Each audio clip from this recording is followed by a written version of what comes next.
Bien le bonjour à chacun. Ça fait plaisir de voir vos visages, de percevoir les sourires derrière les masques. On se réjouit de pouvoir les enlever, de pouvoir communiquer un peu plus, même visuellement, de cette manière-là. Mais aujourd'hui, on est ici avec le Seigneur, et avec lui, il n'y a jamais de masque. Il voit ce que nous sommes, il voit ce que nous sommes à l'intérieur, il nous regarde, et c'est bon de pouvoir se retrouver devant lui ensemble pour le louer et l'adorer. Ça fait tout un temps que ma maman n'a pas pu être avec nous. On est content de la retrouver ce matin. Elle est là de nouveau avec nous. Arthur, c'est déjà la deuxième fois, donc c'est redevenu une habitude. Content aussi d'avoir quelques visiteurs avec nous. Ça fait plaisir de vous voir ce matin. Pas de grandes annonces. Le programme de la semaine va continuer comme normal. On continue mercredi, cellule de prière à 8h30, étude de la Bible, le livre de Philippiens à 19h30. Donc ça, ce sont les deux rendez-vous importants. Banque alimentaire mardi, mais vous savez qui vous êtes et tous ceux qui servent là.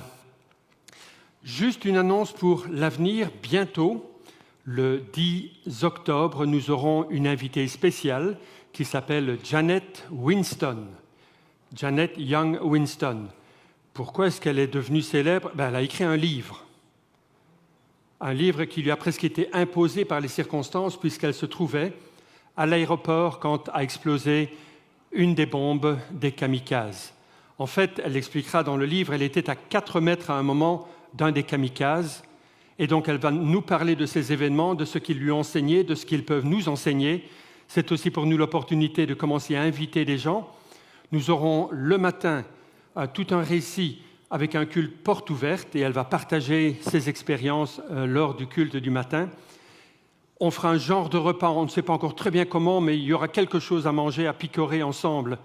Et puis, tôt dans l'après-midi, nous aurons une deuxième rencontre où elle parlera plus aux chrétiens, témoigner de ce qu'elle a appris à propos de Dieu et de comment cela a un petit peu changé aussi sa marche avec le Seigneur.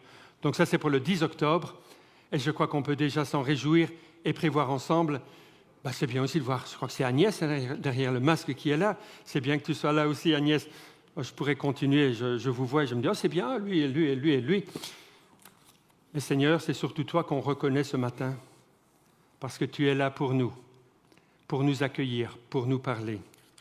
Et nous voulons te chanter et commencer par te chanter ce chant qui parle de ton amour pour nous. Amour sans fin.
Nous avons un Dieu extraordinaire.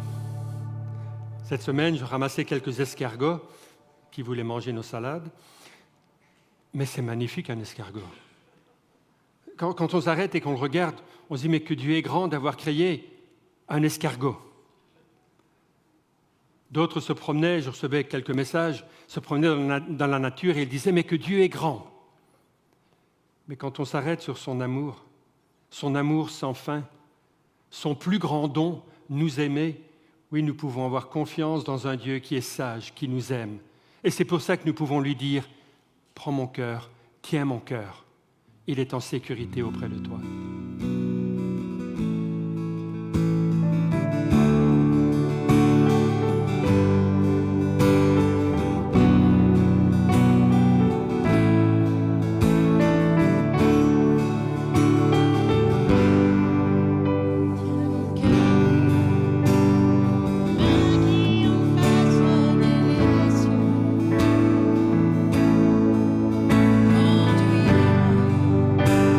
Ta grâce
voici, les bras grands ouverts.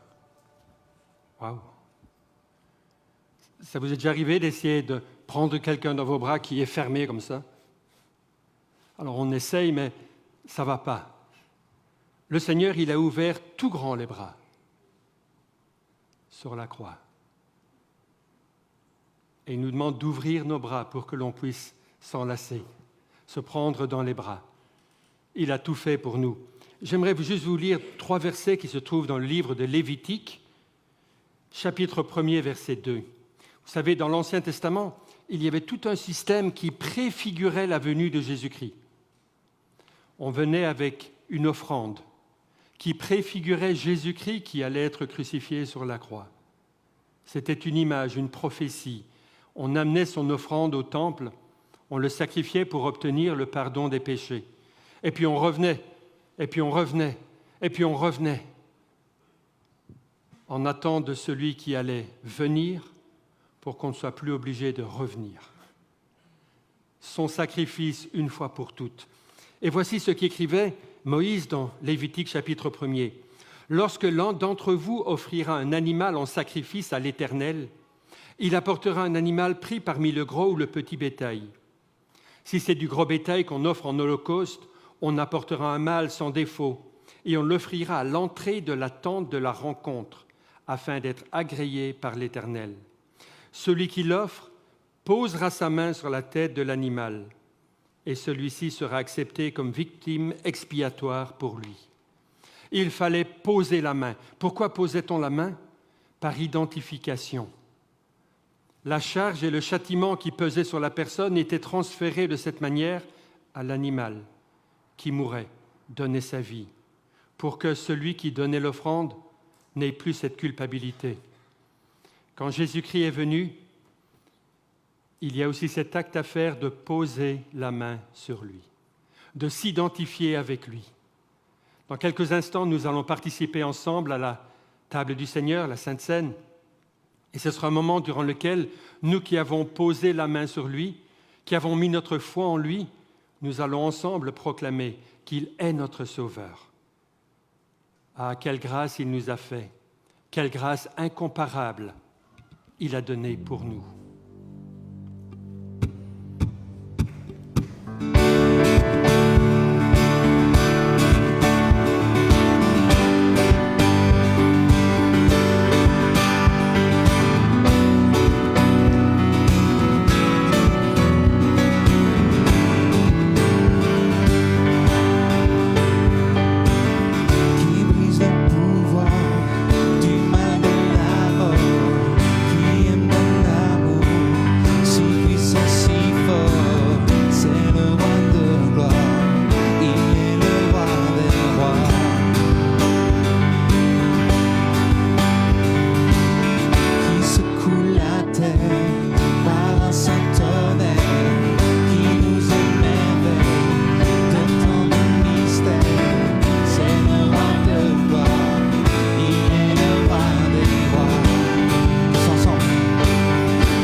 Jésus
la mort.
Quand le Juif venait avec son offrande, elle était posée sur l'autel, il fallait qu'il mette la main. Il pouvait tourner autour de l'autel, regarder l'offrande. Il pouvait voir qu'elle était parfaite, qu'elle était pure. S'il ne posait pas la main, il n'était pas pardonné. Et j'ai peur que parfois, même parmi nous, il y en a qui tournent autour de Jésus-Christ, qui l'admirent, qui l'adorent, mais qui à aucun moment ne mettent la main, ne lui disent « Oui, entre dans ma vie, pardonne mes péchés, purifie-moi ».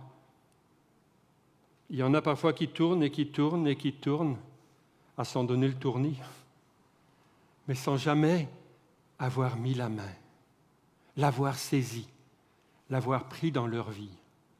Mais si ce matin, toi, tu es un de ceux qui a accepté Jésus-Christ dans ta vie, tu as mis la main, alors ce repas, c'est un souvenir de ce jour. Parce que le Seigneur a dit, la nuit il fut livré, il prit du pain, il le rompit et il dit ceci est mon corps qui est rompu pour vous, mangez-en tous. Cette coupe est la nouvelle alliance en mon sang, buvez-en tous. En se souvenant de ce sacrifice, celui sur lequel j'ai mis la main, et toi sûrement aussi. Alors nous voulons maintenant nous arrêter pour partager ensemble ce souvenir. Et si toi, tu hésites encore à mettre la main, alors viens me parler après, parce que c'est une décision trop importante que pour ne pas la prendre aujourd'hui.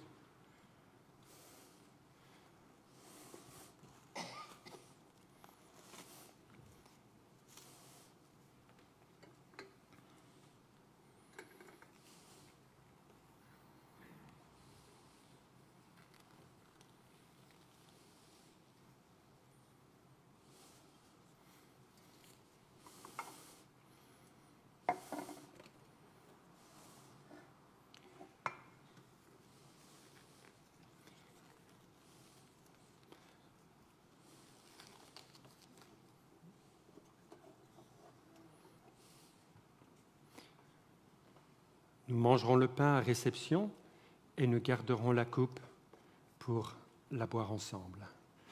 Et on peut enlever son masque pour...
son amour.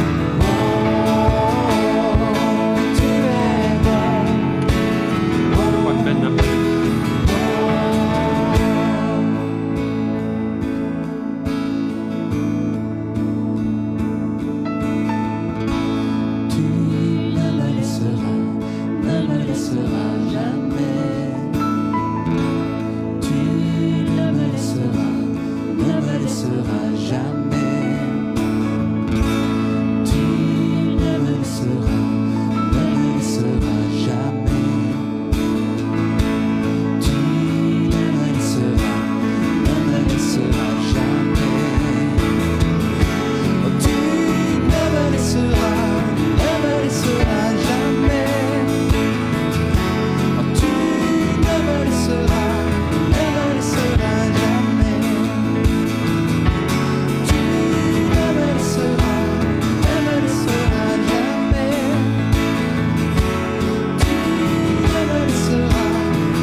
C'est pour ça.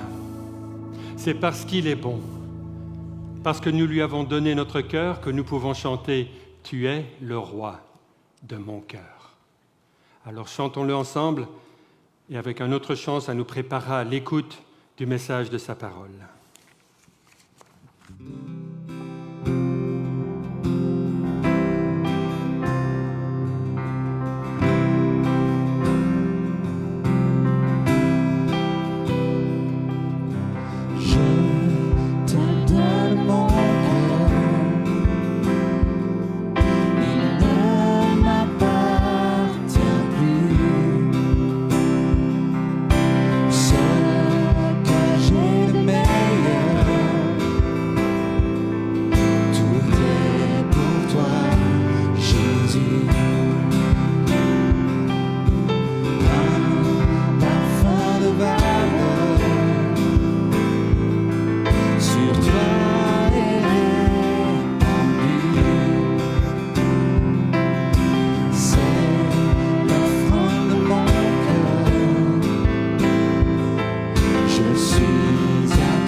Bonjour à tous, c'est un plaisir de pouvoir vous revoir, de pouvoir en retrouver certains, d'en tout simplement découvrir d'autres. C'est un plaisir d'être là avec vous.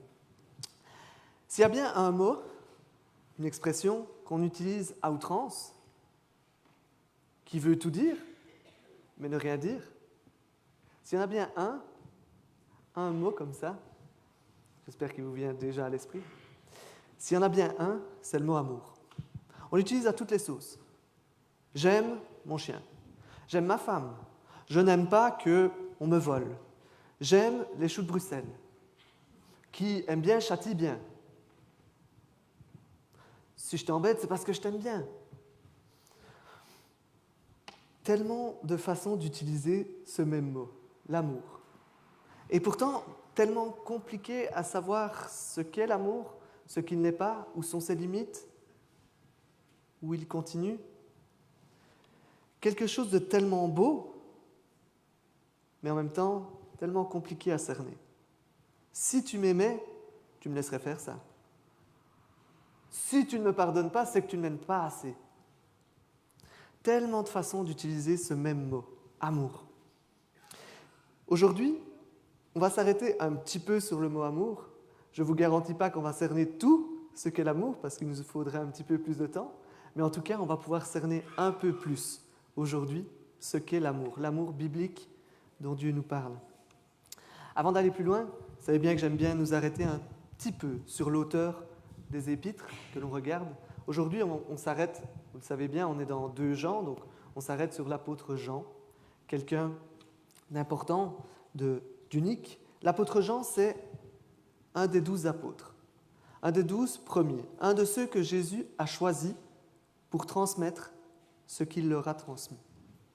Un apôtre important. C'est celui que la Bible nous dit que Jésus aimait, l'apôtre Jean, le disciple que Jésus aimait. C'est celui qui a vécu le plus longtemps dans tous les 12. Il est mort exilé sur l'île de Patmos. Il n'est pas mort en martyr, mais il est mort exilé sur l'île de Patmos, assez âgé. On parle de 90-95 ans. Quelqu'un d'important, quelqu'un qui nous a légué l'Évangile selon Jean. 1 Jean, 2 Jean, 3 Jean et Apocalypse. Assez bien de matière quand même. Un auteur prolifique. Quelqu'un qui aimait par-dessus tout. D'ailleurs, on appelle Jean l'apôtre de l'amour. Mais qui aimait aussi la vérité. Si vous vous souvenez, la fois dernière, on s'était arrêté sur 2 Jean 1 à 4 et on avait vu à quel point l'apôtre Jean aimait la vérité. Il aimait profondément la vérité. On y reviendra un petit peu courtement. Je vais nous inviter à prendre ensemble 2 Jean. On va regarder à 2 Jean, le verset 5 à 13. Donc on va couvrir le reste de l'épître. On dirait 2 prédications sur une épître, on est fort. Dans ces versets, je vais vous inviter à essayer de voir comment est-ce que l'amour est qualifié par l'apôtre Jean. Il va qualifier de certaines façons l'amour, parfois de façon assez étonnante. Des choses qu'on se dirait, mais ça ne fait pas partie de l'amour pour moi. Et pourtant, l'apôtre Jean va mettre cela comme qualificatif à l'amour. Ensemble, on va tourner nos Bibles dans 2 Jean. Ceux qui n'ont pas leur Bible, regardez à l'écran. Ceux qui n'ont pas envie de tourner leur Bible, regardez à l'écran. Ceux qui dorment, réveillez-vous. 2 Jean, les versets 5 à 13. 2 Jean 5 à 13, qui nous dit ceci. « Et maintenant, chère dame, la dame, c'est l'Église. Non comme t'écrivant un commandement nouveau, mais celui que nous avons dès le commencement. C'est que nous nous aimions les uns les autres. Et l'amour consiste à marcher selon ses commandements. Tel est le commandement dans lequel vous devez marcher, comme vous l'avez appris dès le commencement. Car de nombreux séducteurs sont entrés dans le monde. Ils ne confessent pas publiquement que Jésus est le Messie venu dans la chair. Voilà ce qui caractérise le séducteur et l'antichrist. Prenez garde à vous-même, afin que vous ne perdiez pas le fruit de notre travail, mais que vous receviez une pleine récompense. Quiconque s'écarte de ce chemin et ne demeure pas dans la doctrine de Christ n'a pas Dieu. Celui qui demeure dans la doctrine de Christ a le Père et le Fils. Si quelqu'un vient à vous et n'apporte pas cette doctrine. Ne le recevez pas dans votre maison et ne le saluez pas, car celui qui le salue participe à ses mauvaises œuvres. J'ai beaucoup de choses à vous écrire, mais je n'ai pas voulu le faire avec le papier et l'encre. Mais j'espère venir chez vous et vous parler de vive voix, afin que notre joie soit accomplie. Les enfants de ta sœur, l'élue, te saluent. On ressent toute l'urgence chez l'apôtre Jean. Il a écrit une toute courte épître. Il souhaite les retrouver, mais il y a cette urgence. Il y a quelque chose d'urgent à dire. Il faut que cette Église entende quelque chose. Et il détaille cela. J'espère que vous avez pu voir certaines des caractéristiques qui nous sont données par l'apôtre Jean, par la parole de Dieu, par Dieu lui-même, de l'amour dans ce passage. Si on voulait synthétiser ce passage courtement, si vous vous souvenez, les versets 1 à 4, on avait synthétisé ça en « marche dans la vérité ». Ben ici, on continue cette marche et elle est qualifiée de « marche dans l'amour ». Marche dans la vérité pour les 4 premiers versets et marche dans l'amour pour le reste de l'épître. On peut découvrir plusieurs caractéristiques de cet amour. Marche dans l'amour en obéissant à Dieu. L'amour, le vrai, consiste à obéir à Dieu. Marche dans l'amour en demeurant dans la doctrine de Christ. Tiens, marche dans l'amour en t'éloignant des faux enseignants. Oh, tiens, l'amour, c'est exclure. Assez étonnant. Et pourtant, avant de découvrir cette première caractéristique, qui est le fait d'obéir à Dieu pour marquer de l'amour, on va simplement se rappeler des 4 premiers versets.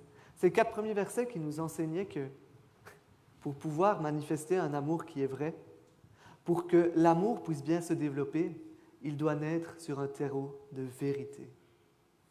La vérité est ce qui va amener l'amour le vrai, l'amour tel que la Bible en parle. On a besoin de ce terreau de vérité. On ne fait pas fi des 4 premiers versets, et d'ailleurs vous allez voir que la vérité est en filigrane dans tous les restes des versets. On se rappelle que oui, cet amour dont l'apôtre Jean parle, il est basé sur la vérité.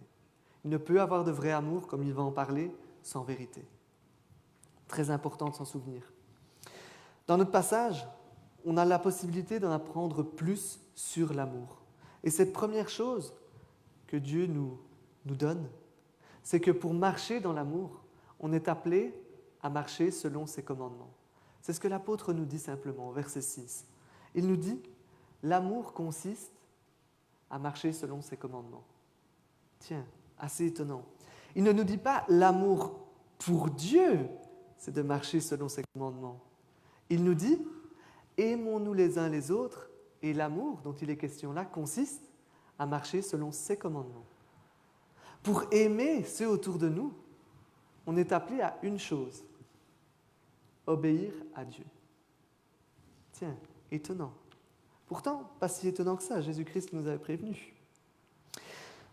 On découvre tout cela dans les versets 5 à 6. Il dit d'abord à l'Église qu'il ne donne pas un commandement nouveau. C'est quelque chose qu'ils connaissent. Ils l'ont depuis le départ, depuis le début. Aimons-nous les uns les autres. Et j'aime beaucoup toute l'humilité de l'apôtre Jean, cet apôtre de l'amour. Il ne dit pas « Souvenez-vous du commandement que Dieu vous a donné, aimez-vous les uns les autres ». Non, il dit « Aimons-nous les uns les autres ». Il vient dans toute cette humilité de dire « Oui, je suis le dernier apôtre vivant. Oui, je suis le disciple que Jésus aimait. » Mais non, aimons-nous les uns les autres. Un beau témoignage de l'apôtre Jean. Décidément, apparemment, il faut que je vous parle de Paul. Et là, on pourrait se dire, mais comment est-ce que aimer peut se commander ? Ici, aimer, c'est un commandement. Aimez-vous les uns les autres. Cette question, on va y répondre en fait en fonction de notre notion de l'amour. Si pour nous, l'amour, c'est uniquement quand on se regarde dans le blanc des yeux et qu'on est heureux d'être ensemble, qu'on a des papillons dans les yeux, que c'est tellement bon d'être ensemble, alors c'est vrai que ça va être impossible pour nous d'aimer les uns les autres de cette façon-là. Parce qu'ici, il n'est pas question d'un amour émotionnel, il est question d'un amour, un choix de la volonté. Je choisis d'aimer. Je choisis. Ce n'est pas question de « Ah, j'aime tellement ma femme, je suis tellement heureux d'être avec elle ». Ce n'est pas ça.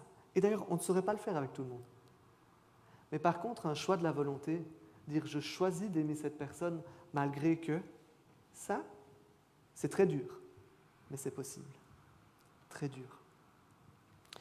Dépendant de la conception qu'on a de l'amour, on va répondre de façon différente. Et dépendant de cette conception-là, on va croire que Dieu nous demande des choses au-delà de nos forces. Si je crois que je dois aimer tout le monde de la même façon émotionnellement, je vais me dire que Dieu est un sacré tyran. Mais ce n'est pas ce que Dieu nous demande.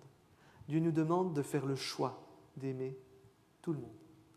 Ça, c'est différent.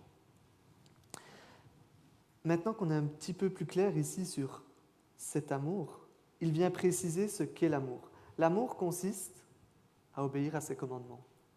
Quand on regarde dans la parole, je suis jeune papa, donc je me suis intéressé à qu'est-ce que je dois faire pour mes enfants, pour mon enfant. Voilà. Il y en aura bientôt plusieurs, bébé. Pour mon enfant, qu'est-ce que je dois faire? Et je me suis dit, logique, mon enfant, en tant que bon papa, je dois l'aimer inconditionnellement. C'est la première de mes tâches. Je dois m'assurer qu'elle ait tous ses caprices, tout ce qu'elle veut. C'est ma première tâche en tant que papa. Et là, la Bible, elle vient un petit peu chambouler tout ça. Elle nous dit, ta première tâche en tant que papa, Timothée, c'est de m'aimer moi, aimer Dieu. Ta deuxième tâche pour bien prendre soin de tes enfants, c'est d'aimer ton épouse. Ta troisième tâche pour bien prendre soin de tes enfants, c'est d'aimer ton enfant. Ah, c'est différent de ce qu'on pourrait penser intuitivement. Et ici, c'est exactement pareil. On pourrait se dire, pour aimer les autres, j'ai simplement à pas trop m'énerver quand ils font quelque chose qui me déplaît ou accepter un peu toute leur tare. Accepter qu'ils ne sont pas tous comme moi, voilà, ça c'est bien.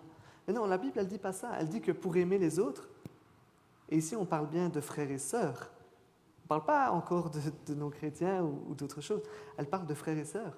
Pour bien aimer ses frères et sœurs, on est appelé à une chose, obéir au commandement. Pour pouvoir s'aimer plus correctement, est-ce qu'il faut simplement être plus gentil? Non. Est-ce qu'il faut offrir des cadeaux? Oui. D'ailleurs, dimanche prochain, j'aimerais bien que tout le monde m'aime un peu plus.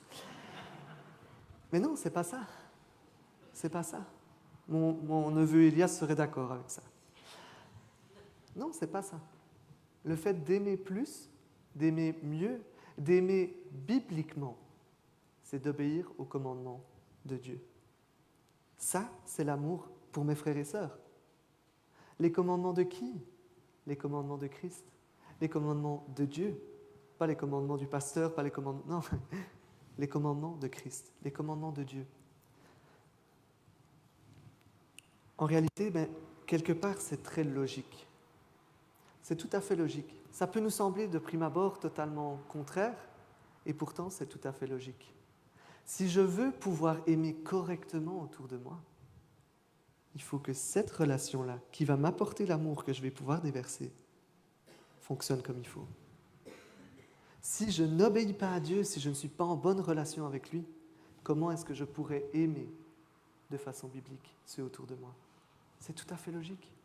Si je souhaite aimer un peu plus ceux autour de moi, mes frères, mes sœurs, j'ai une chose à faire. En apprendre plus sur les commandements de Dieu. Pour pouvoir dire, toi tu ne le fais pas. Pas tellement ça. Pour pouvoir, moi, les mettre en pratique et montrer un peu plus d'amour aux autres. Comment est-ce qu'on pourrait vivre ça? On se dit, il y a plus de 600 commandements dans la Bible, waouh, voilà, ça va pas être simple quand même. Avant tout, pour pouvoir obéir aux commandements de Dieu, il faut une chose, dépendre totalement de Jésus-Christ. Si je ne dépends pas de la source de la puissance qui va me permettre de vivre comme cela, je n'aurais jamais aimé les autres. Jamais. C'est Jésus-Christ qui va me donner cette puissance-là, qui va me donner cette capacité d'aimer. C'est lui qui va le faire. La première chose à faire, ce n'est pas de lister tout ce qui me dérange chez les autres, c'est avant tout de dépendre de Jésus-Christ. Quand j'ai du mal avec quelqu'un, je demande au Seigneur pour dépendre un peu plus de lui. Donc simplement, Seigneur, donne-moi de l'amour pour cette personne. Permets-moi d'être plus agréable avec cette personne. Ensuite, et ça j'aime beaucoup ce que la Bible fait, très souvent la Bible, elle choisit des mots bien spécifiques. Un mot n'est pas choisi par hasard. Il est choisi dans toute la sagesse de Dieu. Il nous dit, non pas « accomplissez tous les commandements », il nous dit « marche selon les commandements de Dieu ». Marche. Une marche, c'est quelque chose de constant. C'est quelque chose qui avance, qui progresse. Ce n'est pas quelque chose où on a tout atteint d'un coup et on peut se reposer. Une marche, on continue tout simplement d'avancer. Oh, tous les jours, je ne vais pas pouvoir tous les accomplir, les commandements. Mais je suis sur une marche. Je suis en train d'avancer progressivement là-dedans. Et c'est beau de voir ça. Dieu, là, il nous encourage. Il nous dit, non, je ne suis pas en train de vous venir avec un fouet et vous dire, allez-y, faites-le. Non, non, non. Il nous dit, c'est une marche. Je suis là avec vous, devant vous, je vous tire. Et c'est une marche. On va y aller ensemble, tout simplement. Et bien sûr, pour pouvoir obéir à ces commandements, il faut les connaître. Passer du temps dans la parole de Dieu. Savoir lesquels sont applicables à nous ou pas. Pour pouvoir simplement aimer plus les autres, une des choses primordiales, c'est d'ouvrir ce livre-ci et de passer du temps dedans. Ça, c'est une des choses primordiales. Et quelque part, si je vous disais, voilà, cette personne-là que tu détestes, il faut que tu l'aimes. Ok, compliqué. Mais Dieu nous dit, cette personne que tu détestes, aime-la en ouvrant ceci. Ça, c'est faisable. C'est tout à fait à notre portée. Simplement d'ouvrir la Bible. C'est atteignable. La première caractéristique de l'amour qui nous est livré par ce passage, obéir à ses commandements. Mais ce n'est pas la seule. Il nous dit aussi que pour pouvoir vivre l'amour, le vrai, tel que Dieu le conçoit, nous devons demeurer dans la doctrine de Christ. Demeurer dans la doctrine de Christ. Et ça, on va le découvrir dans les versets 7 à 9.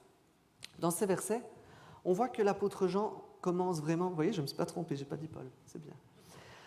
On voit qu'il commence vraiment à arriver dans le sujet qui est urgent, dans le sujet qui est vraiment important pour lui, ce qui le tracasse concernant cette Église. Il dit, des personnes sont arrivées dans le monde et tentent de séduire les chrétiens. Des séducteurs sont entrés dans le monde.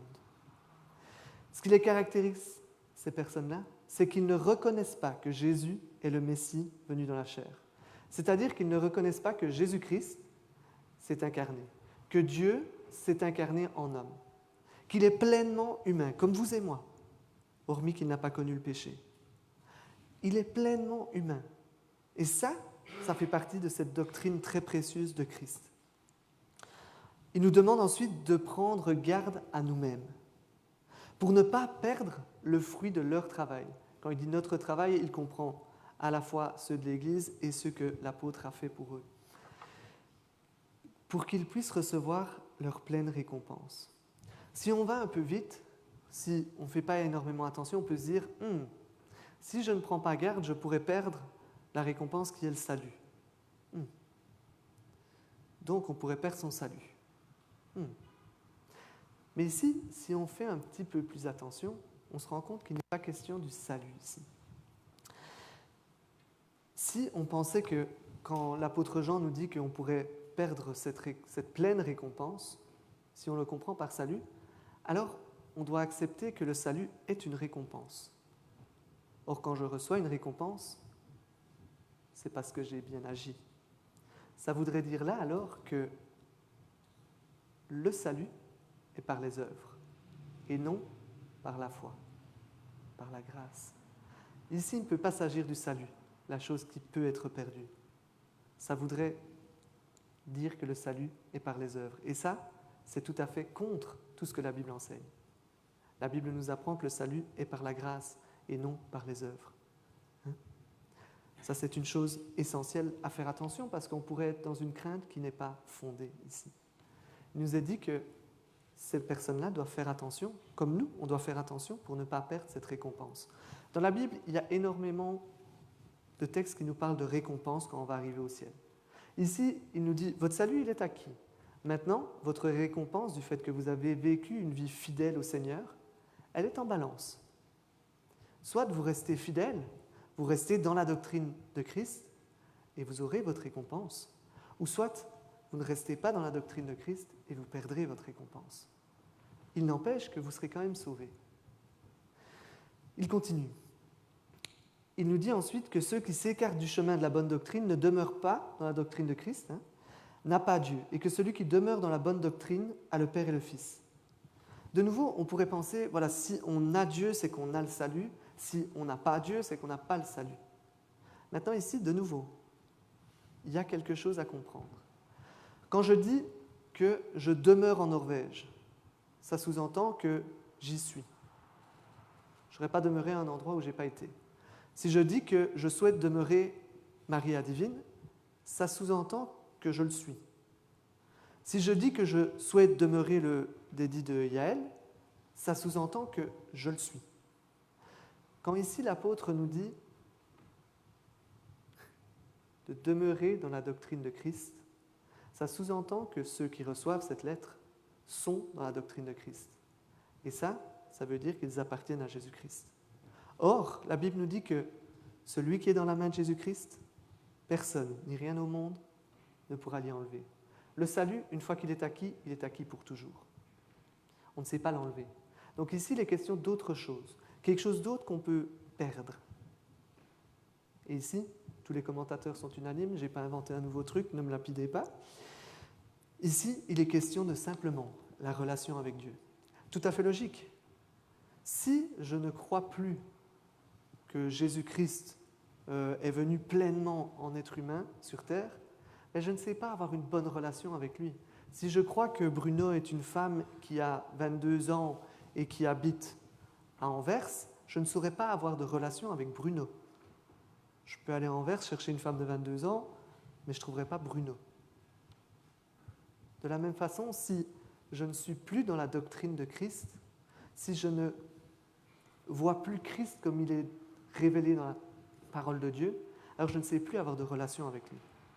Mais il n'empêche qu'il m'a quand même dans ses mains. Et ça, c'est ce qui est beau dans le salut, c'est pas que c'est moi qui tiens la main de Jésus, c'est lui qui tient la mienne. Si moi j'essaie de la lâcher, il me tient quand même. Ça, c'est ce qui est beau dans le salut. Quoi qu'il arrive, il ne dépend absolument pas de mes œuvres.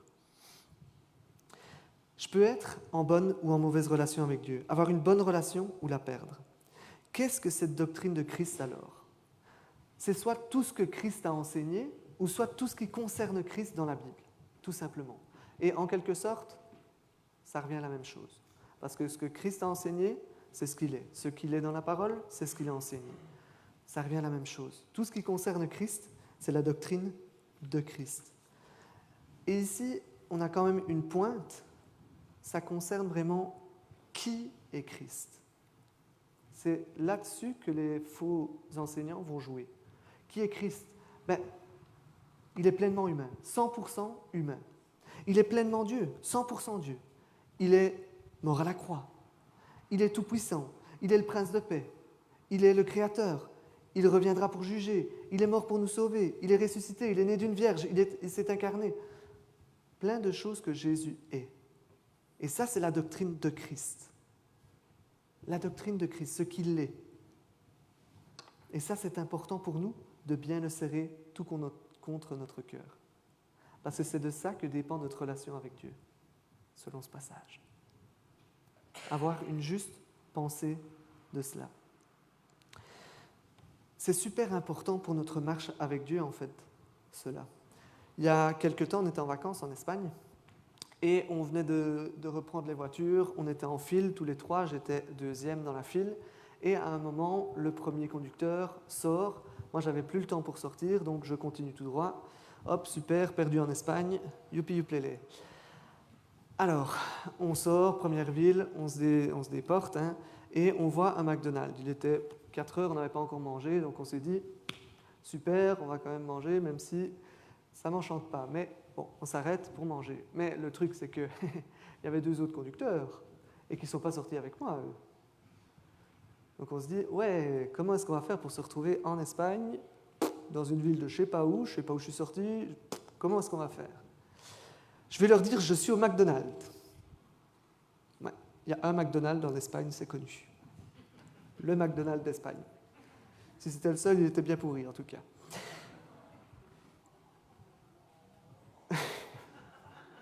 Vous me direz, tous les McDo sont pourris, je suis d'accord avec vous. Je vous le donne. À un moment, je me suis dit, mais comment est-ce qu'on va faire pour les retrouver? Il y en a un qui est parti à gauche, l'autre à droite. Ça va être sympa quand même. Et puis je me dis, je vais simplement leur envoyer un PIMS. Hop, je tape ma localisation et je le renvoie. Et ils ont simplement eu à appuyer dessus, le GPS l'a encodé et ils sont arrivés. Ils savaient exactement où j'étais. Mais dans notre vie chrétienne, c'est très important de savoir où puiser la puissance. En Jésus-Christ. Mais pas en n'importe quel Jésus-Christ. Le Jésus-Christ dont la Bible nous parle. Si ma foi en Jésus-Christ n'est pas dans la doctrine de Christ, dans qui Dieu est réellement, alors je peux aller tant que je veux chercher à n'importe quel autre McDo, je ne trouverai pas les autres qui étaient avec moi. J'ai besoin d'être au vrai Jésus-Christ. Le Jésus-Christ historique, le Jésus-Christ biblique. J'ai besoin d'aller à lui pour pouvoir puiser toute la force dont j'aurais besoin pour mener une journée de plus en tant que chrétien. J'ai besoin de ça. C'est important de se demander, tiens, qu'est-ce que concrètement je crois concernant Jésus-Christ? Qu'est-ce qu'il est? Est-ce que tu crois que Jésus-Christ est 100% homme et 100% Dieu? Est-ce que tu crois que Jésus est venu sur un homme du nom de Jésus à un moment donné dans sa vie? Pouf, hop, évolution. Est-ce que tu crois que Jésus est devenu Dieu? Est-ce que tu crois un peu comme Hercule dans la mythologie grecque, il a reçu la possibilité de pouvoir devenir un Dieu parce qu'il était tellement bon? Est-ce que c'est ça ton Jésus-Christ? Est-ce que tu crois que Jésus avait une sorte de nature humaine, mais pas tellement humaine? Il était un genre d'hybride, quoi. Qu'est-ce que Jésus était concrètement pour toi? Qu'est-ce que tu crois de Jésus? Ou plutôt, quel est le Jésus dans lequel tu crois? Est-ce que c'est le Jésus de la Bible ou pas? Et ça, c'est super important. Parce que non seulement pour pouvoir être sauvé, il faut croire en ce Jésus biblique, et pour pouvoir vivre une vie victorieuse de chrétien, il faut aller puiser au Jésus-Christ biblique. C'est plus qu'important. Je me souviens, j'étais à Cavaillon, et j'étais là pour évangéliser. On était dans un parc, il y avait plein de monde, il faisait beau, c'était chouette. Et je vois là-bas dans le fond un mec qui joue du djembé. Je me dis, oh ça y est, je vais pouvoir aller montrer comment je danse. Non, je n'ai pas fait ça, je vous rassure. Je vais là-bas, je m'assieds tout près de lui et calmement, je commence à parler avec lui et je lui dis, tiens, tu connais Jésus-Christ? Oh oui, mon frère, ça c'est génial, Jésus-Christ, moi j'y crois à fond. C'est toute ma vie, Jésus-Christ. Oh, super, ouais, un chrétien. Et je continue à parler avec lui et Jésus-Christ, pour toi, c'est qui? Mais Jésus-Christ, c'est l'arbre, c'est toi, c'est moi. Ah, ouais. Dans quel Jésus-Christ tu crois? Je vous rassure, je l'ai lapidé après. À quel Jésus est-ce que je crois? C'est important de se questionner, puis de se confronter à ce que la Bible enseigne. C'est très bien de se questionner, hein. Je peux me questionner longtemps dans ma cave et puis me dire, voilà, j'ai questionné, c'est très bien. Mais si je ne viens pas face à la vérité, si par exemple je me réveille et que j'ai la tête en pétard et que je me dis, non, à mon avis, je suis bien coiffé, je viens ici, vous allez me voir avec une tête en pétard. Mais à un moment, il faut venir devant le miroir de la parole de Dieu et dire, qu'est-ce que je crois? Est-ce que c'est bien ce que la Bible enseigne ou pas? C'est important. Prendre le temps d'aller dans la parole, prendre le temps aussi de simplement s'arrêter sur de bons livres chrétiens qui nous parlent de qui est Jésus-Christ. Des livres, non pas qui extrapolent, mais qui se basent sur la parole de Dieu. Pour demeurer dans la doctrine de Christ, on est appelé à questionner nos croyances sur Christ et à les confronter à la saine doctrine qu'on découvre dans la parole de Dieu. Ça, c'est ultra important pour aller puiser la force dont on a besoin pour marcher en tant que chrétien. Maintenant, pour marcher en tant que chrétien, il y a quand même une chose assez essentielle. Être chrétien. Oui. Pour pouvoir vivre en tant que chrétien, il faut d'abord l'être. Tout simplement. Et vous me direz, oui, tout le monde est chrétien. Hein? Moi, je suis né en Belgique, c'est un pays chrétien. Moi, je suis chrétien. Oh, tu sais, mes parents, ils allaient à la messe. Moi, je suis chrétien. Ouais. Tu sais, moi, je vais à l'église. Hein? Même qu'une fois, j'ai été 2 fois par mois. Ouais. Être chrétien, c'est différent. Être chrétien, ça n'a pas à voir avec ce que je fais, mais ça a à voir avec qui vit en moi. Ça, c'est être chrétien. Être chrétien, on ne l'est pas tous de facto. En naissant sur cette terre, en réalité, personne n'est chrétien. En réalité, quand on est sur terre, on appartient, non pas à Jésus-Christ, mais au péché. On appartient au péché. Le péché, c'est quoi? C'est simplement la rébellion contre Dieu. On ne veut pas de Dieu dans notre vie. On ne veut pas que Dieu nous dise ça c'est bien, ça c'est mauvais. On ne veut tout simplement pas de Dieu. On veut dire, en fait, c'est moi qui vais être Dieu dans ma vie. Ça, c'est l'essence du péché. Et ce péché, il a des conséquences dans notre vie. D'abord, on n'a pas de relation avec Dieu ici-bas. Tout simplement. Ça, c'est une des conséquences ici sur Terre. Une vie, certes, qui peut être amusante, tout ce que vous voulez, mais une vie où vous ne connaîtrez jamais l'amour profond de Dieu, la joie immense qu'on a de vivre en tant que chrétien, de voir les œuvres merveilleuses de Dieu, pouvoir s'émerveiller dans la nature et dire « c'est mon Dieu qui a fait ça ». Waouh. Mais ça, si on appartient au péché, on ne sait pas le faire. On ne sait pas le faire. Et encore plus tragiquement, le péché a des conséquences éternelles. Le péché, il nous conduit tout droit dans un endroit pas all inclusive. C'est pas un endroit chouette. C'est ce que la Bible appelle l'enfer. L'enfer, là-bas, il n'y a que ce qui ne représente pas Dieu qui est présent. Tout ce qui représente Dieu, c'est-à-dire tout ce qui est beau, tout ce qui est bon, tout ce qui est joyeux, tout ce qui est agréable, tout ça, toutes les choses qui représentent Dieu sont enlevées. Et il n'y a que horreur, sur horreur, sur horreur, sur horreur pour l'éternité. C'est un peu moins joyeux quand même. S'il y a bien un endroit sur Terre où on ne veut pas aller, hormis le McDo, c'est l'enfer. C'est important. On ne veut surtout pas aller dans cet endroit. Et il est donc capital de connaître la solution que Jésus-Christ nous apporte, la solution que Dieu a amenée. On ne sait pas quand on va se retrouver devant Dieu. Ça se trouve, on va sortir. Si ça se trouve, quelqu'un va rentrer, on n'en sait rien. Et ce sera peut-être le moment glorieux où on va arriver devant Dieu. Mais comment est-ce qu'on va y arriver? Est-ce qu'on va y arriver en ayant Jésus-Christ qui vit en nous ou pas? Pour avoir ce Jésus-Christ en nous, pour pouvoir être transformé fondamentalement, pour pouvoir passer du ténèbre à la lumière, pour pouvoir passer des ennemis aux amis de Dieu, il y a une chose capitale à faire, qui réside en une personne unique. Cette solution à ce péché, c'est Jésus-Christ. Jésus-Christ qui est 100% homme et 100% Dieu. Il représente les deux parties, tant les hommes, les êtres humains, que Dieu, pour amener la réconciliation entre les deux. Lui n'a jamais péché, mais vous savez, encore plus que jamais péché, il a toujours accompli la volonté de Dieu.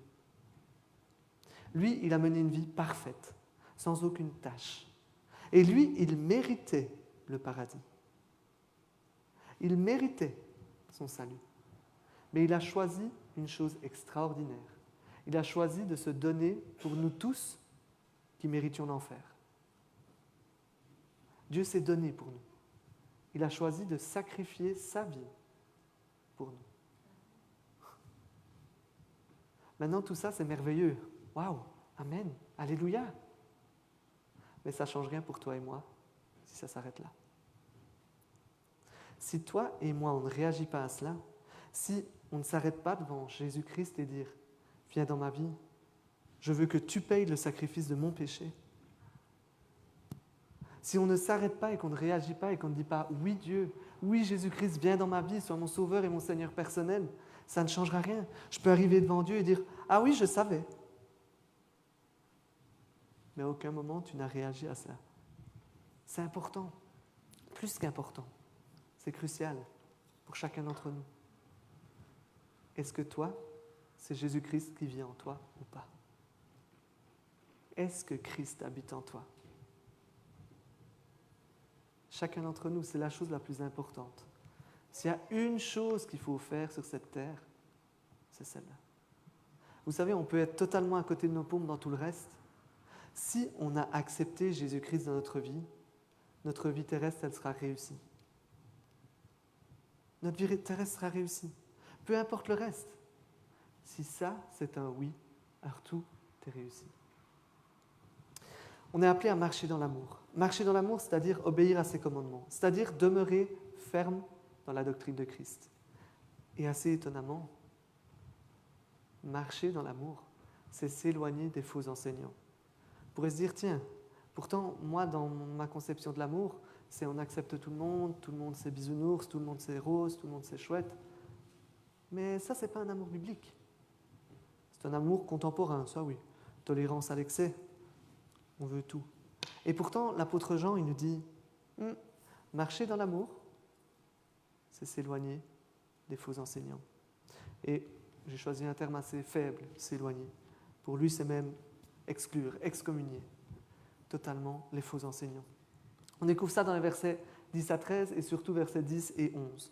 Il nous dit que si quelqu'un vient vers nous et n'apporte pas cette doctrine, la doctrine de Christ, qui est la pierre de touche pour quand même découvrir si un enseignant est faux ou pas, s'il n'apporte pas cela, ne le recevez pas dans votre maison. Alors à l'époque, vous savez, l'Église se réunit dans des maisons, donc il est fort probable qu'il soit question soit de l'hospitalité pour le recevoir chez soi ou de le recevoir en Église. Les deux cas. Ça peut être les mêmes choses, de toute façon, ça ne diffère pas de grand-chose. Et enfin, ne le saluez pas, car sinon vous participez à ses mauvaises œuvres. Là, on a l'impression de dire « Wow, c'est un peu loin. Je dis bonjour à quelqu'un et je participe à ses mauvaises œuvres. » C'est un peu loin, ça, l'apôtre.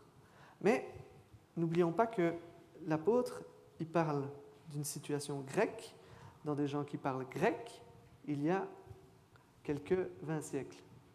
Quand moi je dis bonjour, ça n'a plus la même signification que de l'époque.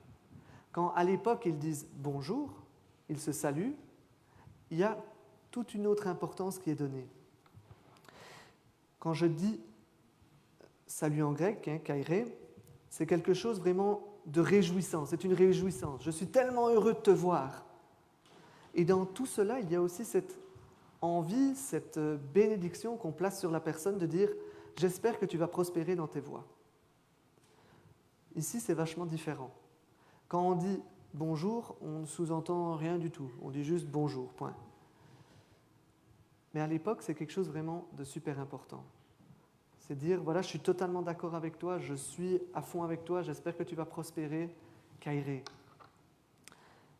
Ici, il nous dit de ne pas les recevoir et de ne pas les saluer, de ne pas les encourager dans leur voie, si on veut, d'une certaine façon. On sait quoi faire avec les faux enseignants. Ok, on le sait. Ne pas les recevoir. Et notez que c'est quand même quelque chose de très frappant. L'hospitalité, dans toute la Bible, c'est quelque chose d'ultra important.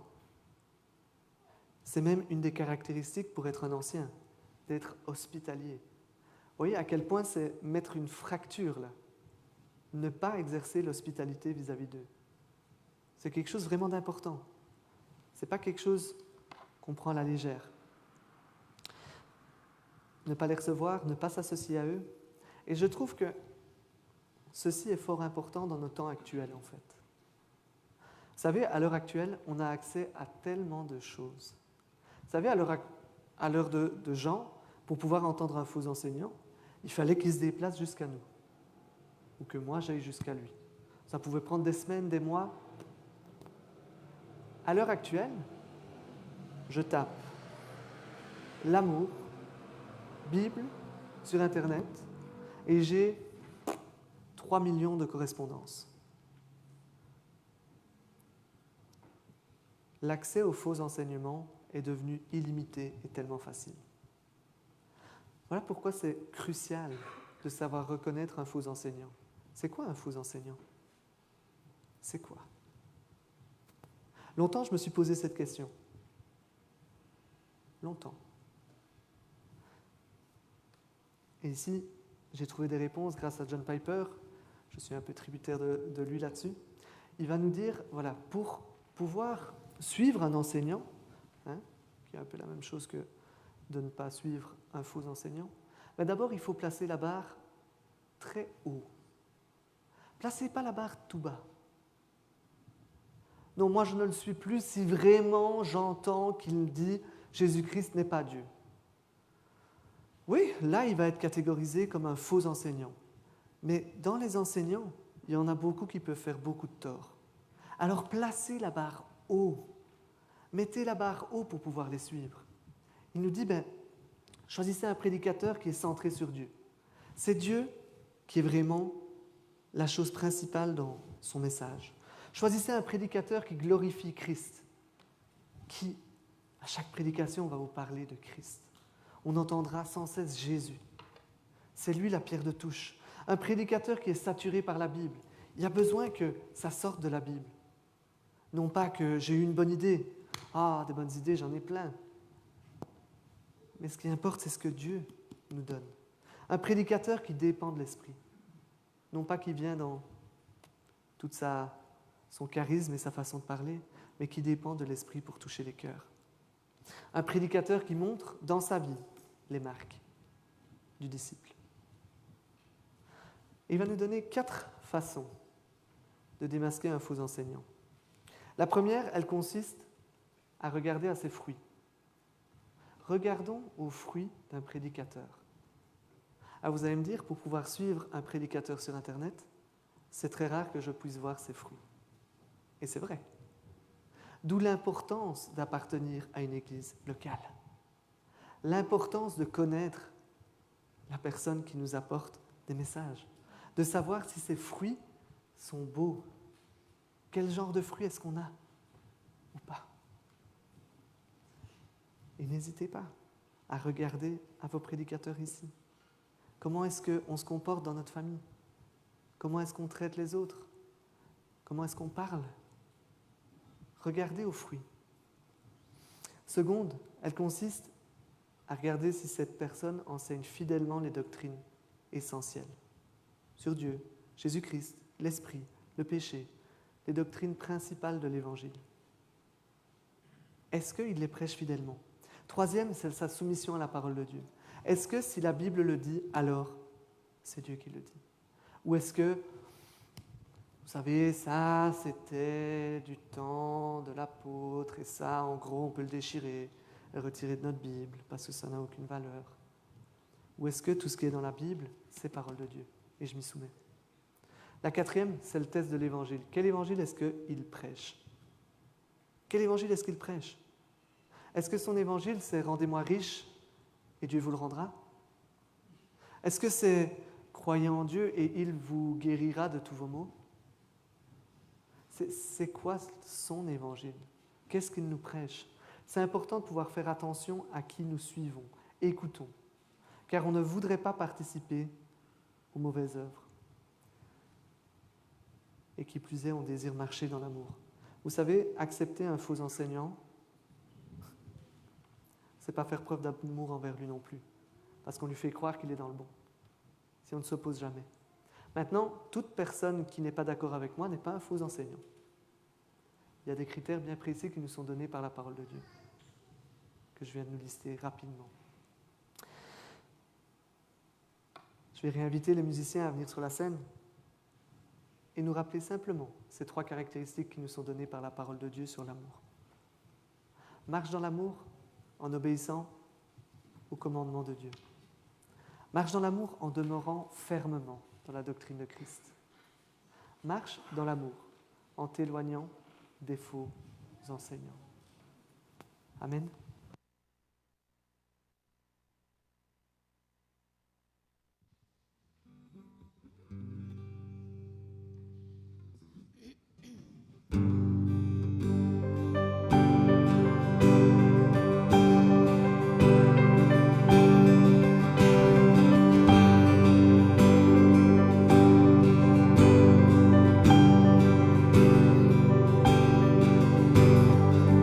Qui suis-je pour que le roi des cieux m'observe?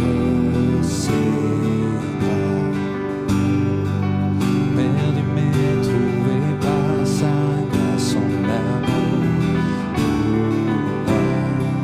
Et son amour pour moi, il m'a libéré,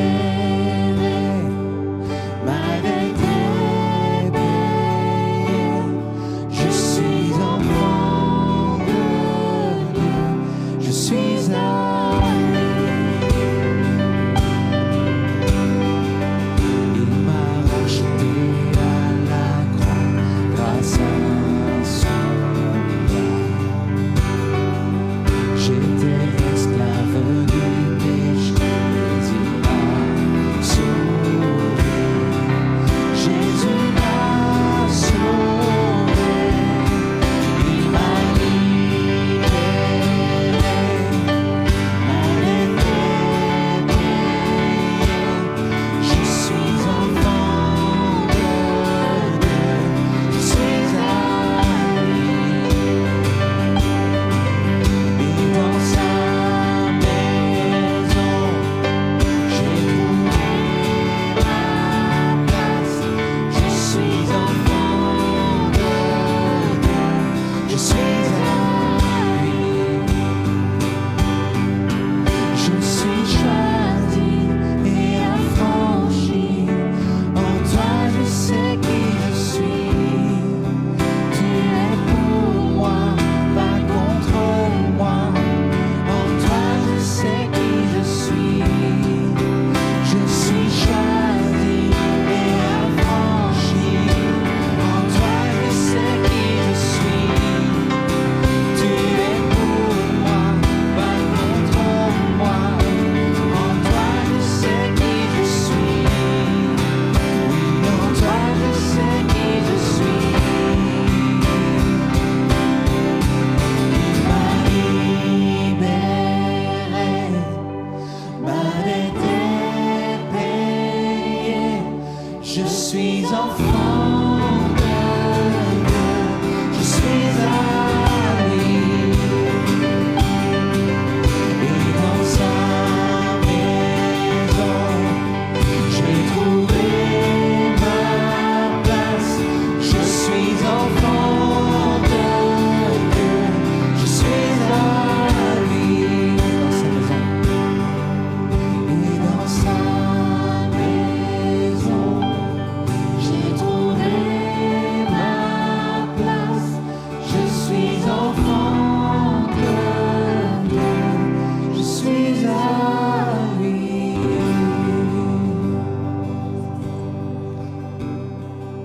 Quand on est à lui, on marche avec lui. On marche dans la doctrine du Christ. On exclut ce qui est néfaste, parce qu'on est à lui. C'est en lui que nous voulons aller cette semaine, et c'est en lui que j'ai le bonheur de pouvoir vous bénir de sa paix, de sa grâce. Pour les dames, une toute petite annonce. Vendredi, 18h, il y aura le redémarrage des activités pour les dames. Si vous avez envie de venir, ce qui serait bien, c'est de préparer une petite quiche à la maison. Ce n'est pas une réunion d'hommes, c'est une réunion de femmes. Une quiche à la maison, vous l'amenez, 18h, ce sera mis en commun, et puis vous allez parler ensemble des activités qui vont recommencer. Pour tout renseignement supplémentaire, voyez Michael qui lance redémarrage des activités pour les dames. Voilà une bonne chose. Que le Seigneur vous bénisse cette semaine.